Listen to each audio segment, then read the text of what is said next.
Did want to ask you about something you've also been writing about recently, which is election simulations. I think this coming year is going to be so crazy with regards to elections, all the information that's out there. And one thing you've talked about, which I love and repeat on my shows, is we shouldn't have a political savior. And we seem to ping pong back and forth between red and blue and red and blue. And everything for the average person just seems to get harder and they get poorer. So what can you share about the upcoming election and these simulations?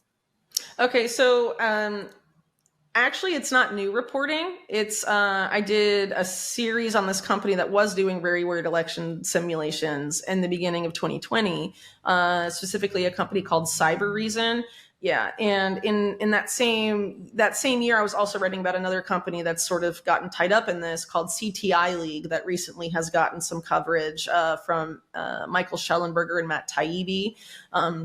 As part of the whole censorship discussion, but they obviously, as I've been noting, and as I noted in my reports on them from 2020, have been involved in a lot more than that.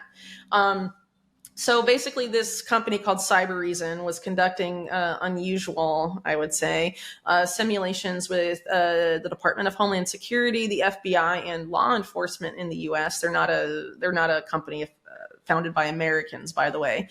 They're all like veterans and still active, more or less, of Israeli intelligence services. And they basically conducted these simulations of what types of hacks and events, cyber attacks, could trigger the cancellation of a U.S. presidential election and the declaration of martial law.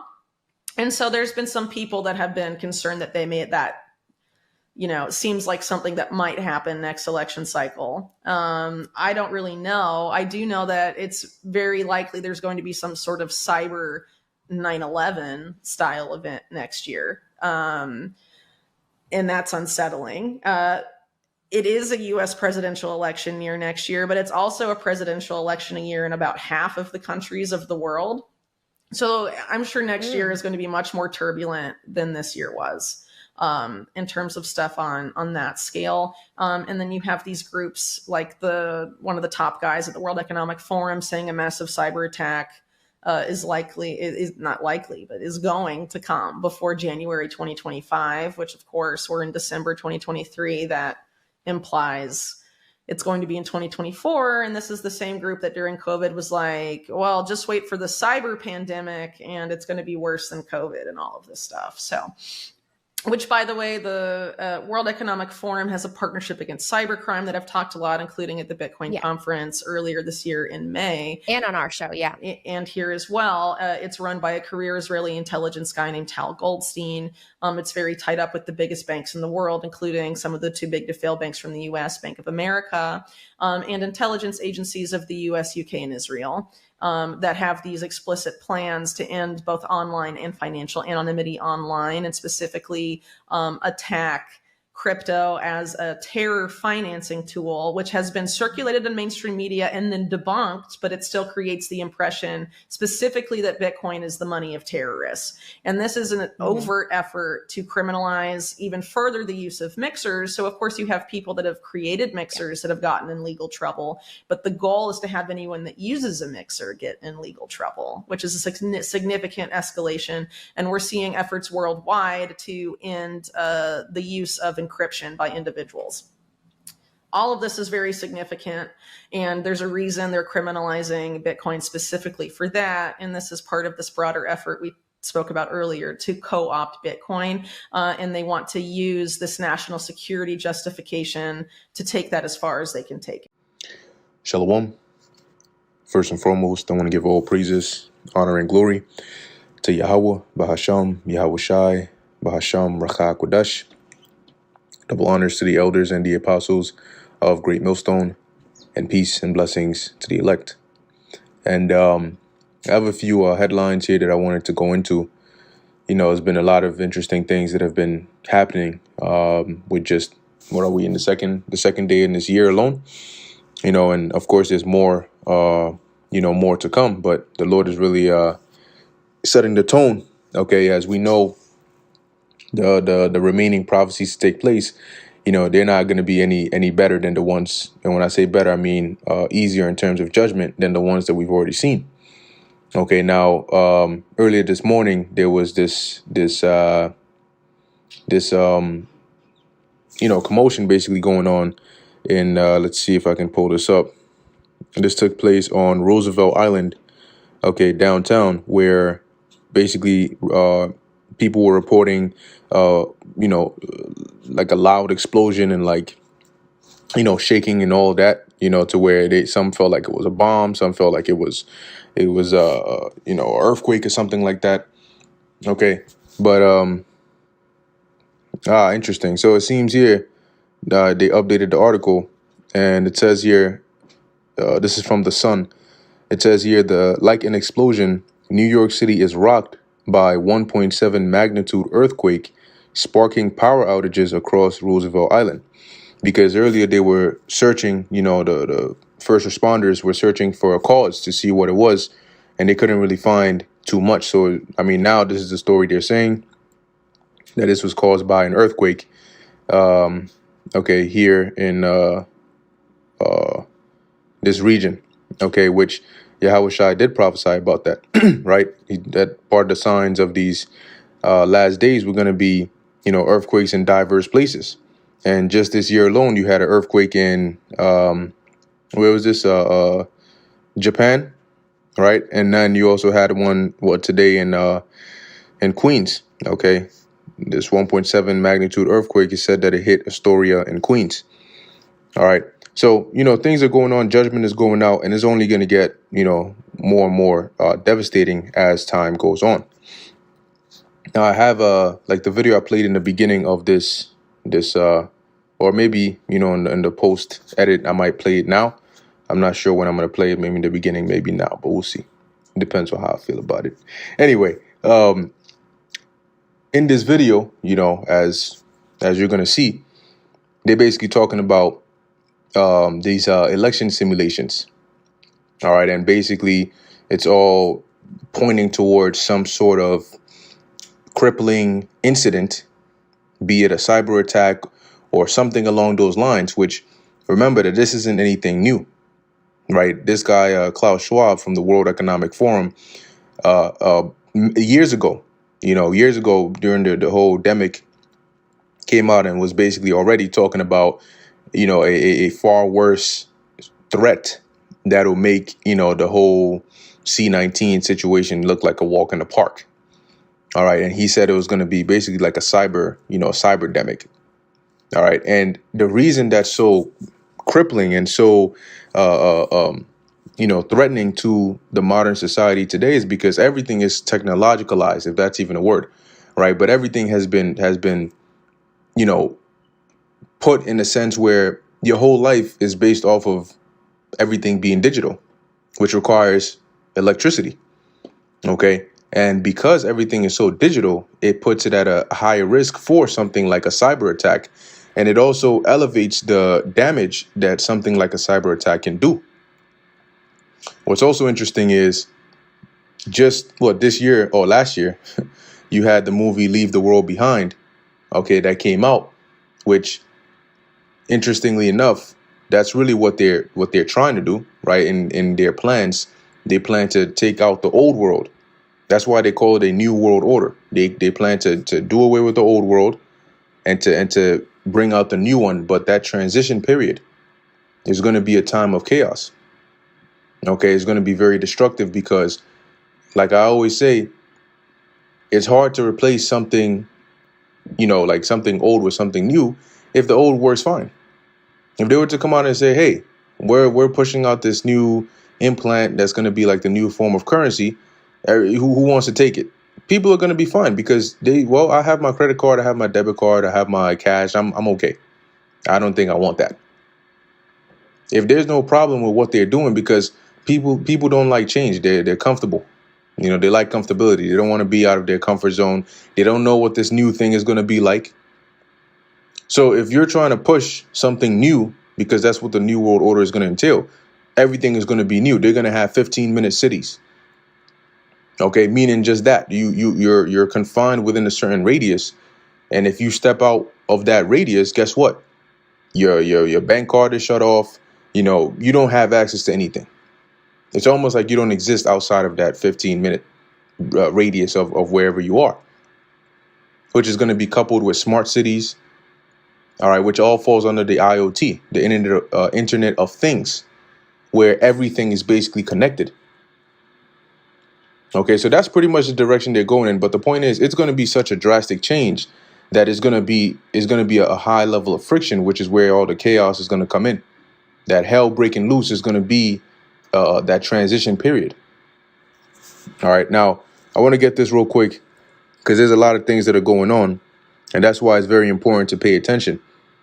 Okay, it's society today makes it so you're so caught up with the things of this life that, you know, you're always heads down on something, you know, that's in this life that's distracting you. You know, oh, it's your job, or it's school, or it's this, or it's that, or it's your family, whatever it is. They design it in a way where it keeps your head down, and people barely have time to lift up their head and actually look around and see what's going on in the world. And if they did, they would realize that the direction things are going in is not looking safe at all. So this is the book of Matthew, chapter 24. Now, I'm just going to jump down to the point, okay, because pretty much, you know what, let me actually start up at verse 3. It says here, and as he sat upon the Mount of Olives, and he is talking about Yahawashi. So prior to him going back to the Father in the spirit world, when he was still on the earth, as it says here, as he sat upon the Mount of Olives, is like a location. His disciples, right, the disciples came unto him privately, saying, tell us, when shall these things be? And here's the key part that they asked him, what shall be the sign of thy coming, meaning of his return, and of the end of the world? Because they understood that whatever age was going to be, you know, let's actually look up that word world. Okay, but whatever age or rulership was going to be, you know, in existence at the time of the Lord's return, his return was going to usher in the end of that. So they knew that the Lord's return was going to be simultaneous with the end of the world, or the end of the current age. And the word here is aeon, okay, which is a period of time or an age. So they were asking him, well, what signs, right? What are going to be like the you know, the telltale signs to let us know when your return is and when the end of the world is going to be? And what he said was, right, and Yahawashi answered and said unto them, take heed that no man deceive you. For many shall come in my name, saying, I am the anointed, and shall deceive many. Which you see that going on today, all right, especially in the realm of religion. All right, when you deal with religion, there's so many different groups and sects and beliefs out here, and it's very easy for people to be deceived. You know, all it takes is for somebody to throw on a suit, you know, and come and speak smooth words, because a lot of people today don't actually take the time to question, to study, to like be prudent enough to you know, to realize, hold on one second, what you're saying doesn't make sense, right? Like, or what you're saying, you know, it may sound deep, it may sound, you know, interesting, it may sound like you know what you're talking about. A lot of people today are good at sounding like they know what they're talking about, but it doesn't mean that they do. And it isn't until you actually scrutinize what they're saying and question what they're saying and actually try to make sense of it that you start to find the holes. So the Lord said, watch out, right? Take heed that no man deceive you. Verse 6, another sign was that, and ye shall hear of wars and rumors of wars. Okay, and now, really for the past few years, that's what you've been seeing. Now you have the whole Russia-Ukraine situation, which turned into a war, they, you know, going back and forth and all of that. But now you have what's more current and prevalent, which started with, you know, Amalek and Hamas. Okay, but is now escalating into something more, which, like we said, you know, the key players that you were seeing here, the second you start to see Israel, Iran, you know, in here, the U.S. is going to be in there, Russia is going to be in there, and this thing is going to, you know, spiral into something else. And that's what you're basically seeing happening now. Okay, this tension over there is escalating into something greater, and it's becoming, you know, like a vortex that's forming. And the Lord said that, right? Zephaniah 3:8, that the Lord's determination is to gather the nations over there in that region. So this whole situation that's going on is forming like a vortex that is drawing all these different countries into that region. Eventually, that's what it's going to be. And there's going to be war. Okay. So as the Lord said, you're going to hear of wars and rumors of wars. And we've been hearing that for years. Oh, this is going on over here. And, you know, a rumor is basically something like what you hear where they say, oh, this could possibly be, you know, a spiral into a full blown world war. These are all part of the wars and rumors of wars. But the Lord also said, right, see that ye be not troubled, for all these things must come to pass, but the end is not yet. So don't lose your mind at these things. You know, you have people that get so afraid. They say, I don't want to pay attention to the news. I don't want to hear any of it because it's too scary. But the Lord said, don't be troubled, because that's not the very end just yet. Right? That's why he says, but the end is not yet. Meaning before the end comes, because the end is going to come with thermonuclear destruction. That's going to be the result of that Third World War. But there are certain things that need to take place before that, namely the prophecy of the mark of the beast. Okay. Also, right, it says, verse 7, for nation shall rise against nation and kingdom against kingdom. And that's why you see so much division going on. All right. You have different nations in terms of, you know, different races and ethnicities coming up against each other. But you also have actually different countries. All right. And even within those countries, you have different groups that are up against each other. And there shall be famines. And here's the thing about famine. Right now, right, as I'm speaking right now, there are famines all around the world, like severe famines in certain regions. Just because you are not experiencing a famine in where you live does not mean that there aren't famines in the world today. Okay, so it says there shall be famines, plural, and pestilences, plural, and earthquakes in diverse places, so in different parts of the world. And then that's what's been going on. It says, for all these are the beginning of sorrows. So these are the beginning. Now, why did the Lord say these are the beginning of sorrows? Because these signs, these events are going to be the indicator to the trouble that's going to be ushered in, to the chaos that's about to ensue. And the world is going to experience it. Every part of the world is going to experience it. But mainly here in America, all right, known as Babylon the Great, it's going to be very bad over here. All right, it's going to be very, very terrible over here. And if the Lord doesn't have mercy on you, if you don't have the protection of the Heavenly Father, you're not going to make it. All right, you're going to suffer some heavy judgments, okay, that you would just wish that you were dead. But in any case, you know, these elites, they're getting ready. And that's why the scriptures say, let me actually go there real quick. Where is this? Ephesians.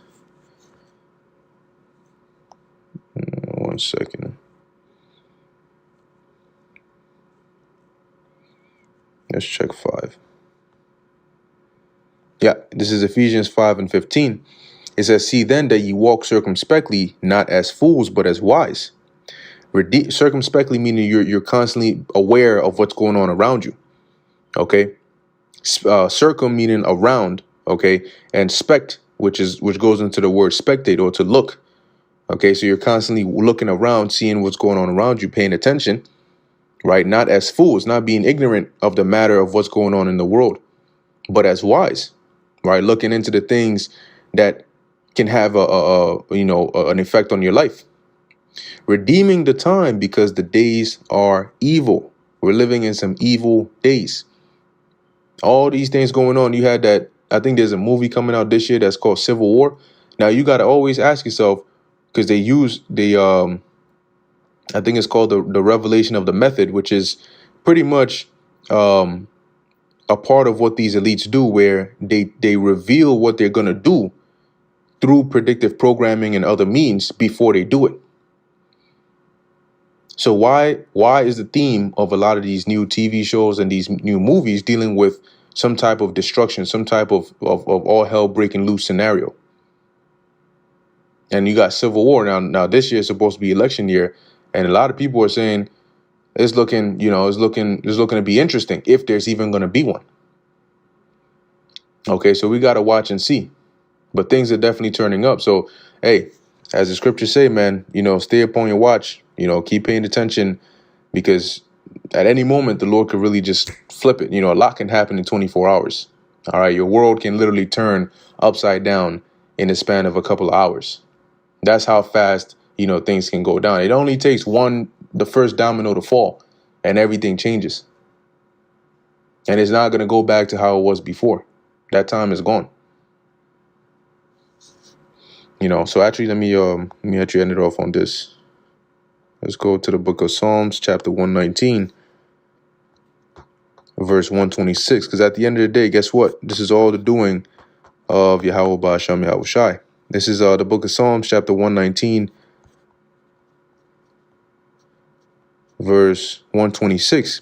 It is time for thee, Yahawah, to work, for they have made void thy law.